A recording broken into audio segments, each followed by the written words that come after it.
नमस्कार. आपण आपल्या मराठी भाषेमध्ये इतर कोणकोणत्या भाषांमधून शब्द आले हे बघतोय.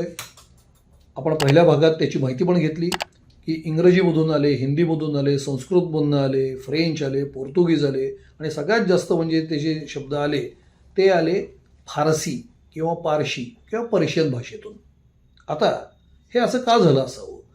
सोपं कारण आहे की राज्यकर्त्यांची जी भाषा असते तीच भाषा रयतेची होते. आपल्या इथे अनेक वर्ष, काही शेकडा वर्ष मुघलांचं राज्य होतं.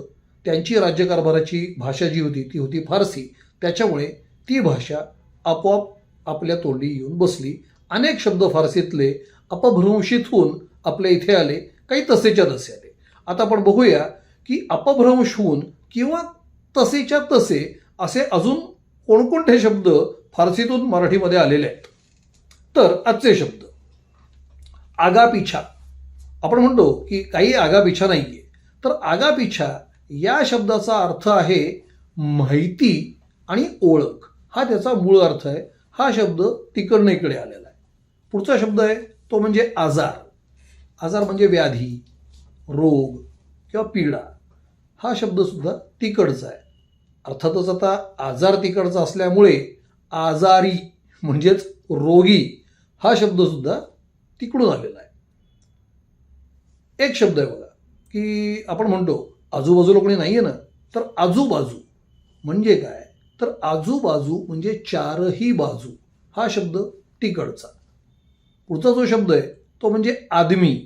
आदमी म्हणजे काय? तर मनुष्य. किंवा अगदी विशेषत्वाने जर का बघायचं झालं तर पुरुषांसाठी आदमी हा शब्द वापरला जातो, पण त्याचा एक अर्थ माणूस हा सुद्धा आहे.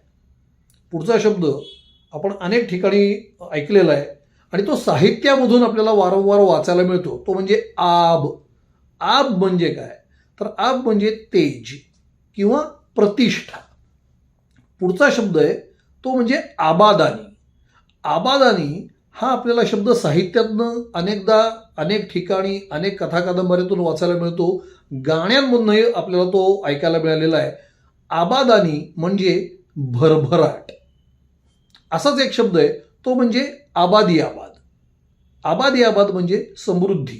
तर आबादानी आणि आबादी आबाद हे दोन्ही शब्द फारसीतनं इकडे आलेले आहेत. पुढचा शब्द आहे आयना. आता आयना म्हणजे आरसा. आयना हा जो शब्द आहे तो अजूनही सर्रास पूर्ण महाराष्ट्रभर खेड्यापाड्यातून वापरला जातो. शहरांमध्ये तो वापरण्याचं प्रमाण थोडंसं कमी आहे, पण हा अत्यंत दैनंदिन जीवनामध्ये खूप ठिकाणी वापरला जाणारा शब्द आहे. पुढचा शब्द आहे आयाळ. आयाळ म्हणजे मानेभोवतीचे शोभिवंत केस. आपण म्हणतो ना सिंहाची आयाळ आहे. तर आयाळ हा जो शब्द आहे हा मूळचा तिकडचा आहे. हे जे सगळे शब्द मी सांगतोय तुम्हाला हे थोडेसे बदलून अपभ्रंशित होऊन आपल्या भाषेत वापरात आलेले शब्द आहेत. पुढचा शब्द आहे तो म्हणजे आराम. आराम म्हणजे काय? शांती, समाधान, विश्राम. आराम.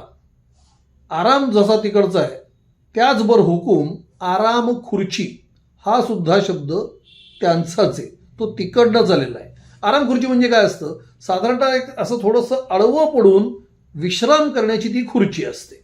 त्या खुर्चीवर बसून आराम घ्यायचा. पुढचा शब्द आहे आरामशीर. म्हणजे आराम, आराम खुर्ची, आरामशीर हे सगळे शब्द तिकडचे आहेत. आपल्याला माहिती आहे आरामशीरचा अर्थ काय आहे. तो म्हणजे काय जरा एक सुखदायक वगैरे असं.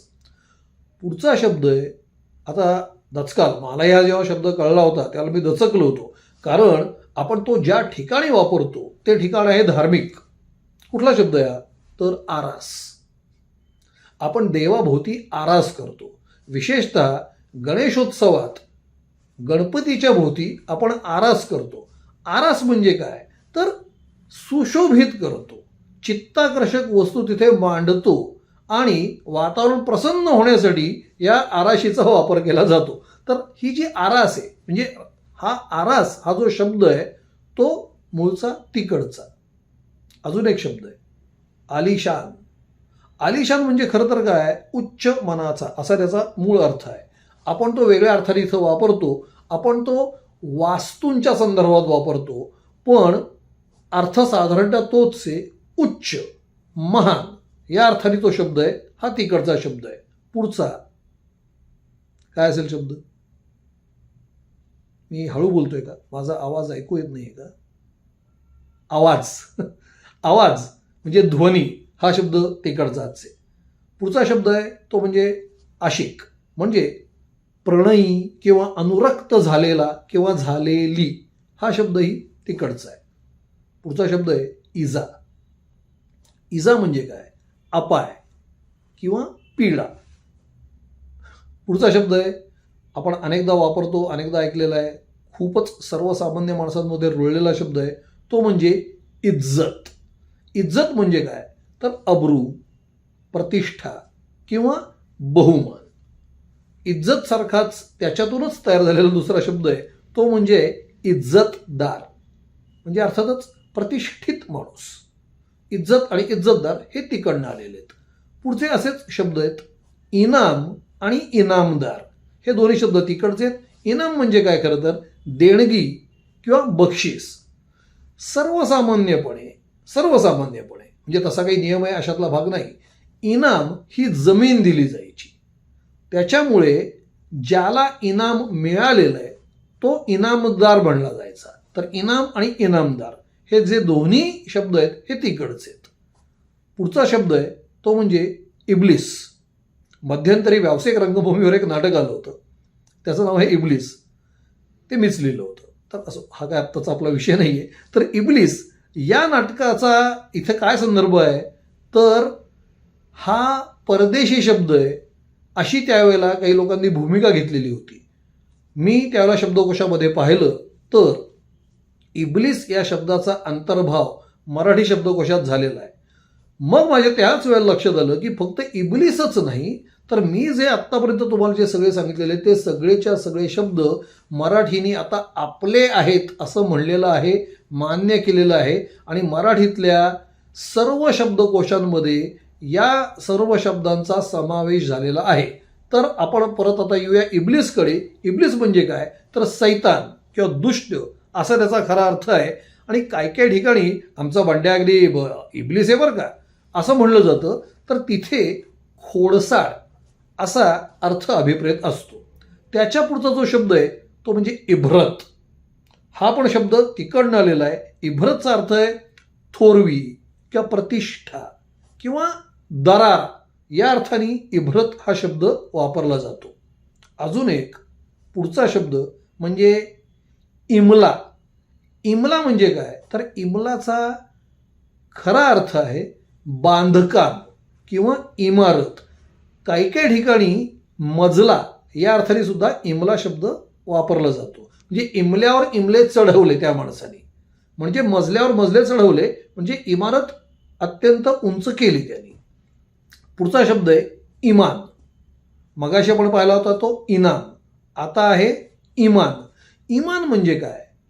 तर वचन किंवा प्रतिष्ठा किंवा एकनिष्ठा असे त्याचे अर्थ आहेत.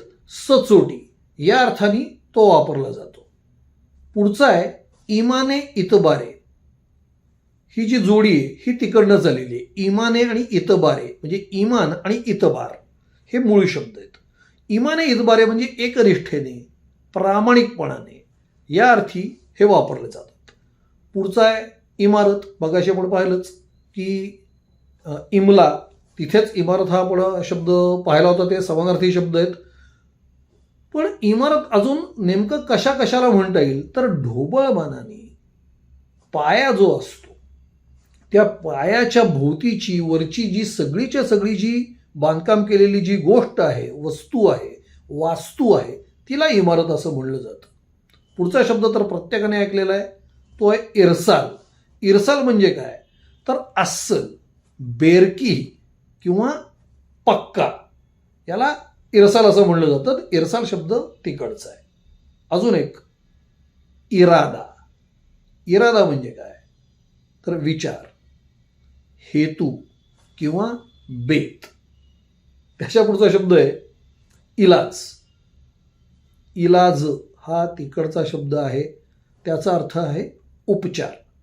म्हणजे आजार तिकडचा, आजारी तिकडचा आणि इलाजही तिकडचाच. आपण अजून एक म्हणतो की इसवी सन म्हणजे ख्रिस्ती सन. साधा सोपा अर्थ आहे. या शब्दाचा प्रयोग सुद्धा पहिल्यांदा फारसी लोकांनी केला होता, फारसी भाषेत झाला होता, नंतर तो तिकडनं इकडे आला. पुढचा जो शब्द आहे तो अत्यंत लोकप्रिय आहे, इजार किंवा विजार. म्हणजे आपल्या सर्वसामान्य भाषेमध्ये पॅन्ट किंवा चड्डी. आता याचे आपले इथे काय शब्द आहेत तर तुमान आणि पायजमा. तुमान आणि पायजमा म्हणजेच इजार आणि विजार हे शब्द तिकडचे आहेत. अजून एक आपण म्हणतो बघा, नेहमी म्हणतो की माणूस मोठा उमदा आहे बरं का.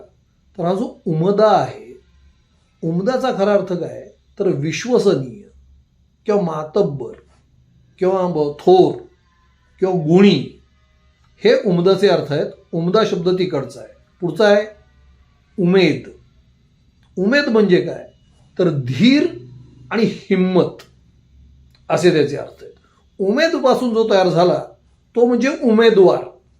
आता उमेदचा जर का अर्थ धीर आणि हिम्मत असेल तर उमेदवारचा काय असेल तर खरं तर धीर धरणारा किंवा हिम्मत ठेवणारा.